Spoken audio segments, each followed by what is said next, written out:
I just had a meeting in my office across the street with outgoing U.S. Attorney for the Northern District, Patrick Fitzgerald. I thanked him for 11 years of service. We talked about 11 years ago when I first met him. Peter Fitzgerald, as they say, no relation, had nominated him to be the U.S. Attorney for the Northern District of Illinois. He was then working in New York, and I met with him to discuss the possibility of giving approval. We met in the room of the Senate Intelligence Committee, a classified briefing room, because he had just finished terrorism trials in New York that I wanted to discuss with him. I asked him at the time to give me two assurances. One, that he would not be political, and secondly, that he would do everything he could to stop leaks from the grand jury. He gave me his assurances on both. He kept his word. I thanked him for 11 years of service.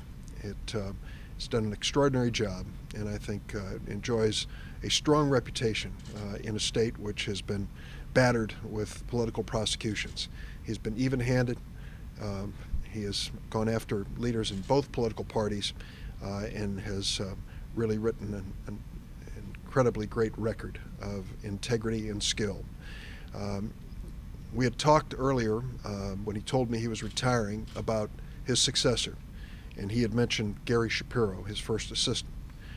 I discussed Gary Shapiro with the Attorney General Holder in Washington several months ago, and he said that he had a high regard for him and was going to actively pursue Patrick Fitzgerald's suggestion.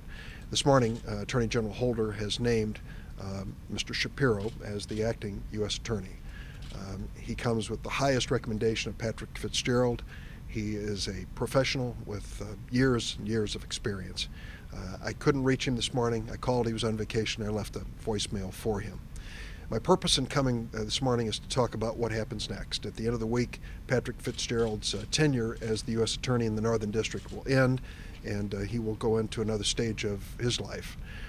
At that time, Senator Kirk and I are going to move forward in the selection process. This is going to be done between the two of us on a completely bipartisan basis.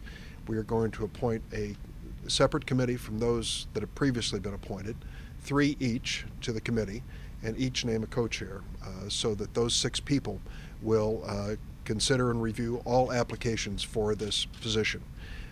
It is our hope that we can go through this in an orderly way and make recommendations to the White House at the end of this process. Mark called me yesterday in Springfield. We talked for a while, and he is committed to it. Our hope is that the names that we will present will be bipartisan in nature or nonpartisan, and that we'll both stand behind them.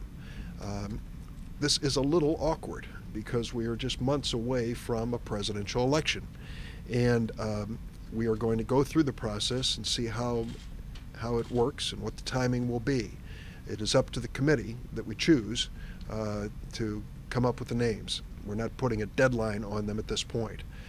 So as soon, within the next week or two, Senator Kirk and I will announce our committees and open the process for those who would like to apply for this job as the U.S. Attorney for the Northern District of Illinois.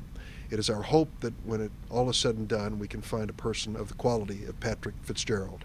I'll just close by saying the prosecutor's job in our U.S. form of government is one of the most powerful jobs. It has the ability to not only keep us safe, but also the ability to wield power, either wisely or not wisely. I believe Patrick Fitzgerald has handled that in an extraordinary way. We want to make certain the person who succeeds him will continue in that tradition.